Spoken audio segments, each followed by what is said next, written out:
এখন আপনার আমার এখানে আজকে ঘরোয়া আলোচনায় আপনাকে আমার একটাই ডাকার কারণ, আমাদের মাননীয় পুলিশ সুপার আছেন এবং আমের খুব একদম জেন্টেলম্যান লোক। আমি চাচ্ছি পিছনে সব ভুলে যে আমরা দ্রুতভাবে আমরা রেজিস্ট্রেশনটা কিভাবে পাইতে পারি। এতে যদি আমাকে বলেন দুলাল তোমার এত টাকা দিতে হবে, স্পেশালি আমরা কন্ট্রিবিউশন করব। 2 নাম্বার হলো আমাদের যে আপনারা শ্রম অধিদপ্তরে মিটিং করছেন, ইমিডিয়েটলি হ্যাঁ মাথায় থাকতে থাকতেই হয়তো আপনারা আমি বলতে আছি হয়তো প্রেস ক্লাবে দেন অথবা প্রেস ক্লাবটাই সবচেয়ে বেস্ট ডিএটি জুনে নিয়ে আমরা 100 জন সব সাংবাদিকরাও থাকবে। আমরা দ্রুত গতিতে আপনার কাছ থেকে 2টা আশা করতেছি। 1 নম্বর হলো আমার রেজিস্ট্রেশনের বিষয়, 2 নম্বর হলো আমাদের যে আউটসোর্সিং লাইসেন্স নিয়ে যে কলকারখানা তালবাটা না, এইটা আমরা আপনার মাধ্যমে প্রতিকার কিভাবে পাইতে পারি, কিভাবে আমরা আগাইতে পারি, এইটাই আপনার কাছে আমার আজকে আমার আপনার ঘরোয়া আলোচনা, এটি আমার মুখ্য বিষয়। এই আমার কথা। আরেকটা জিনিস আমি একটু যোগ করে দিই, আমার কোনো বক্তব্য নাই, দুলাল ভাইয়ের সমর্থন। এটার সাথে একটা স্থায়ী অফিস কোনটা হবে, প্রয়োজনে বারানিয়া 10টা মালিক 20টা, আমাদের এখানে 71 জন মেম্বার আছে, সবাই সমর্থন জানাইছে, কিন্তু সবাই এখানে আসা আজকে 10 থেকে 15 জন বসার কথা ছিল, সেই হিসেবে আসছে।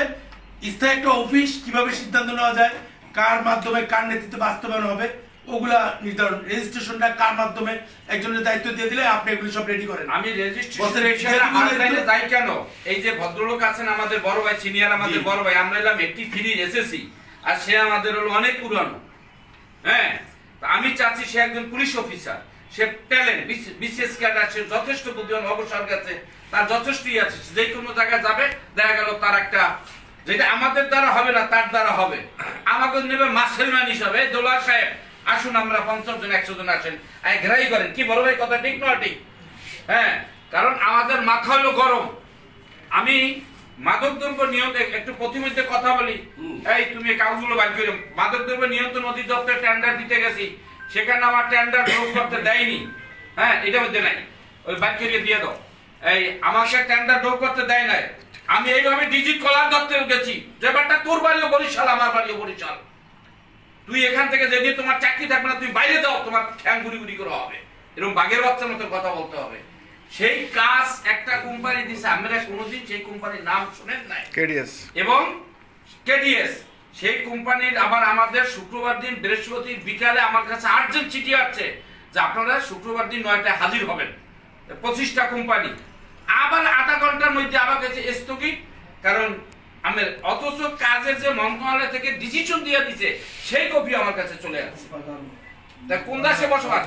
আমি চাই আমার মাননীয় সভাপতির মাধ্যমে আমরা সেই আমি কিছুক্ষণ আগে আপনার সম্বন্ধে বলেছি, আপনাকে কেন পুলিশ দিয়ে কারা করেছে, এই গোপালগঞ্জ বাহিনী, সেটার সাথে ছিল ওই আয়সা নামে একটা কোম্পানি, বুশরা তার সাথে ছিল রেডিয়েন্ট বাড়ি কুমিল্লা, কারণ সে কাজ পাইতেছিল এই যে আমাদের কি জানি ওই জন্য ইর কাজটা বাংলাদেশ নো টেলিটক, ওই জন্য ডাকে তারা সংঘবদ্ধ চক্র হয়ে তাকে অ্যারেস্ট করেছে।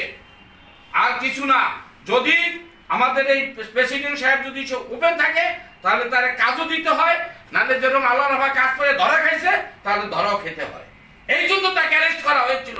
আপনার অ্যাবসেন্সের কথাই বলেছি, সংঘবদ্ধ চক্র এরা। আমি একটা কথা বলতে চাচ্ছি, সেটা হচ্ছে যে